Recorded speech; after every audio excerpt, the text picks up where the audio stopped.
Hello, welcome back to Math Time with Professor Prime, and I'm your host as always, Professor Prime. And today we're going to talk about math in Final Fantasy XIII. I'm going to talk about how math is used in Final Fantasy XIII with a focus on the gameplay, and then just kind of expand it from there and talk about that sort of stuff for a while. Um, Now, just to be clear, everything I want to mention, like, there's always more to the surface to it, and there's a lot going on in Final Fantasy 13. But I always think it's a good thing to start those sort of conversations, and I intend to have fun with it. And for me, I picked a combat because when it comes to math, right? Like in gaming, I feel like while there's like math all over the place, it can be easier to see with combat, right? Because there's always going to be math going on behind the scenes, but when it comes to combat, it I feel like it's easier to see, and there's a lot on the surface, and it's a bit more visceral. And there's plenty to say about RPGs and like the different combat systems in them. And with Final Fantasy, I find it fascinating because like Final Fantasy is Final Fantasy at its core, but each game has a different combat system, right? And I think that's interesting because it still has what it is at its core, but it's doing something different each time. So in any case, that's the logic behind it. And so I am going to talk about the story at some point as well as characters. So spoilers ahead. I probably won't get into anything too crazy or anything that would like ruin it, but I wanted to preface this video with that. So let's get into it. Just remember, spoilers ahead. Let's go. Okay, so I've been saying this a lot lately, and I've said it over time, but with a lot of these sort of games, the basic idea is, right, you're dishing out damage while trying to avoid taking it, and that's something that's inherently mathematical, right? Because you're either trying to keep your health at 100%, or you're at a minimum trying to not get down to 0%, and at the same time, you're trying to get your opponents down to 0%. And if you do take damage, you're trying to recover from it, or you're trying to like nullify it, reduce it, however you can, right? And so we have something that's inherently mathematical, and already you start to see some layers to it, right? And with Final Fantasy 13 in particular, they got a lot going on, right?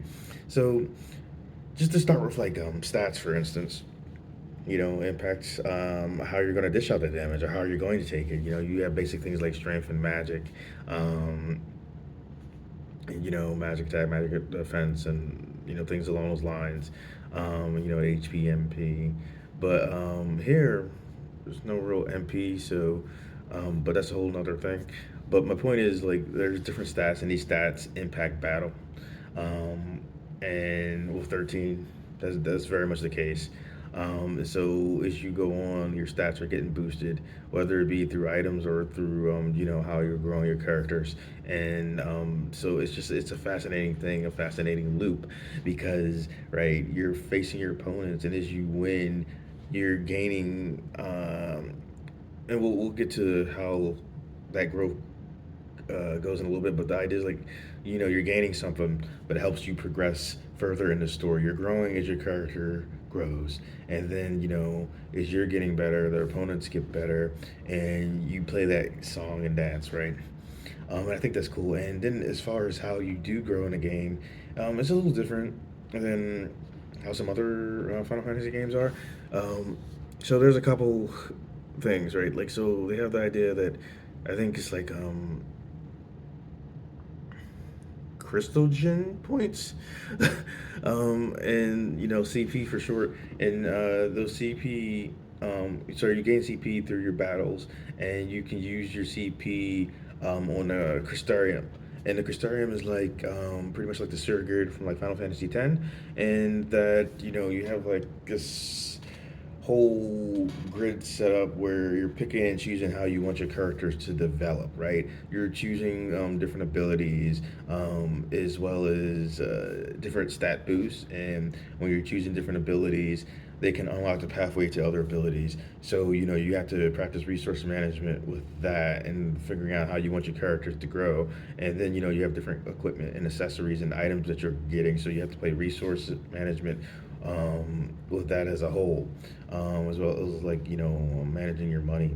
And so you have these building to and adding to your whole experience. Like, you start out with that idea that, hey, you're dishing out damage, trying to avoid taking it while navigating the world.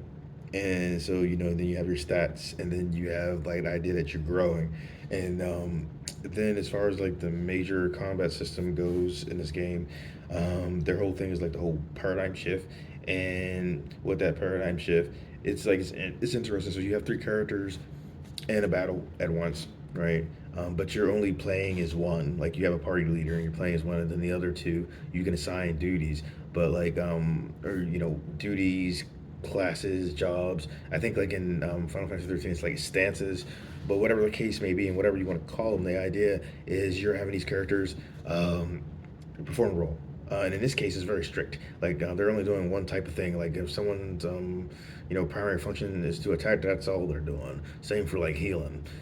So you have those sort of things to consider, and it's like, well, hey, you have these two stances that the other two party members are doing while the party leader is doing their thing, right? And there's different combinations, different paradigms that you can have. I think it's like around like 80 some different combinations.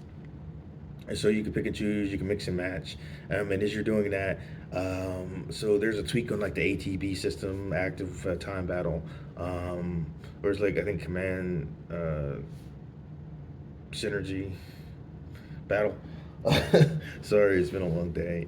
But with that system, it takes the idea of like the ATB, and it splits into sections, right? Like, each character is like having different amounts. So like, you might get up, like, you might have like a 1 and 2 and 3 gauges, and you have different actions, and those actions have different like ability costs associated with them.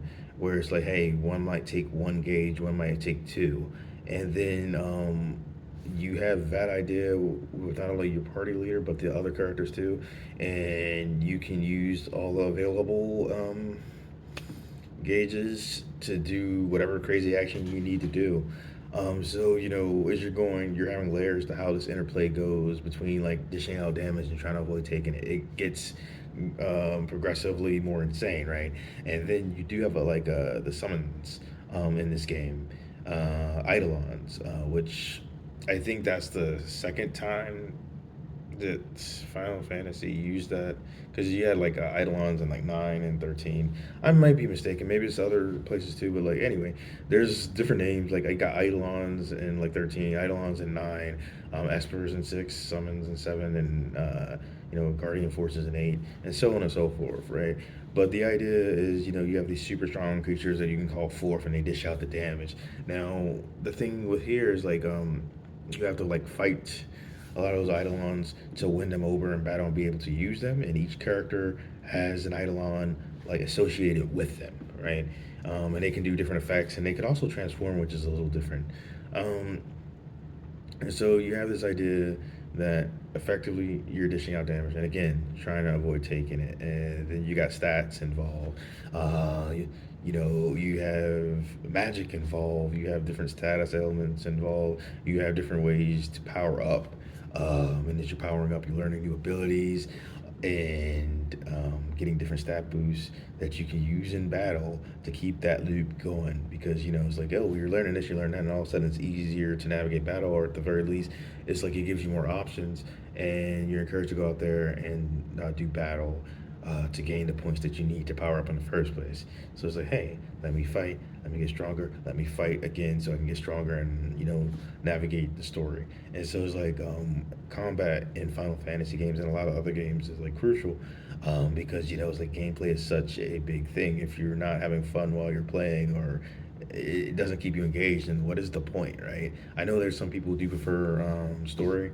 For me, I like a good story. It is my preference for my games to have good stories, but it's like I need them to be good at being a game, be fun and being engaging. And so, again, preferably both, right? Like, but my whole thing is like, if it fails at the gameplay, I'm not gonna get a chance to enjoy the story, right? So that's important. And with again, like with a lot of Final Fantasy games, with 13 being no exceptions, a lot of RPGs, a lot of games in general. Um, Not only is the gameplay something to keep you entertained, something to help you practice like your analysis skills, but it's also helping you navigate the narrative, and also you get to grow as your characters grow. And like video games are such an interesting thing because they give you this unique opportunity to practice and grow empathy, and I think that's dope. And Final Fantasy 13 is no exception in anything that I just said. And so I feel like I could keep on going because like there's a lot to the systems and like Final Fantasy 13 that keep it going. And when I mentioned the Eidolons, like they have their own thing going, their own systems in play with how they grow and how you can use them. So there's just like there's math at every turn. Math is in everything. Math is everything. Gaming is no exception. It's just one of my favorite uses of math. So with that, I think I'm actually going to start talking about my feelings on 13, like the characters and the story, and other elements of the game. So when it comes to Final Fantasy 13, um, the characters are a mixed bag. Like, thought Lightning was cool. Thought Zaz was cool. And with Zaz, it's like, here's the thing. Like, green is my favorite color. So I like that his trench coat is like green or whatever type of coat you want to call that. And also, back then when Final Fantasy 13 came out, I actually had hair. Like I usually will shave it off. But back then I was just like, let it grow, right? And when it grew to a certain point, right, it started to have a certain shape, right? Like and with Zaz, it was like such a crazy thing because like, hey, like, he's got my exact fro, and he also wore green, and so I thought that was cool. And also, I like the fact that with Zaz, he's a good father, right? And I think that's cool because, like, in general, but also representation is important, and people have some very weird and unhealthy stereotypes towards black people, and black men being fathers, right? Like there's some stereotypes about it, and deeply weird and unfortunate, to say the least. But I like seeing that, and then like incidentally, in Final Fantasy VII, you have Barrett being a good father as well. And what I find interesting about these cases is like I don't think they were going out of their way to do this because they were black and they were trying to give positive representation. But I think that was just like a bonus. Like I don't think it was intention, but it's welcome. Um, but like so was Zaz like he's a good father to a kid that's biologically his, and with Barrett, he's a good father to a kid that he's adopted, and so it's like I think that's pretty cool. And with Lightning, I like Lightning's design. I like Lightning's name, and even though sometimes she's like way too serious, I mean, you can't help but dig that character. And there's I guess like for a lot of the other characters though outside of those two, they were just kind of okay to me for the most part. Except for Snow. I'm not a fan of that character. Um, but yeah, so for the people in the good, it's like there was a few that I enjoyed. There was a few that were just okay. At least one that I didn't like. And for the story, there are parts where it's okay. There are parts that deeply annoy me. Sometimes it's because of the terminology. Sometimes it's because like there's so many people that were jerks. I don't like the big bad. And so it's like it's an interesting experience for me because I normally like really like the stories for Final Fantasy, but like not all of them are like stellar to me. That's not to say that other people can't say that they're stellar and have validity to it. It's just like personal preference. And for me, 13 had an okay story with an annoying big bad, and with some characters that range in terms of quality, at least to me. But I will tell you that I enjoyed their interactions. So like with 13, like overall, I did enjoy it. It plays pretty great. It could take some getting used to. I know some people complain that it was like linear in the beginning, and it is, but it opens up. But whether we're talking about the linearity or the more open world sort of aspects of it. I liked it both ways, and it wasn't unintentional. It wasn't just like, oh, yep, I guess we're gonna switch up things. It was like, there was a reason why they were doing it that way. It was the point. More clothes off, and then it expands, right? So I didn't mind it so much, and overall, I liked it. Um, and I felt like the characters, even though they range in quality, they were pretty diverse, and I dig that because it's having diversity is like it's not a given, unfortunately.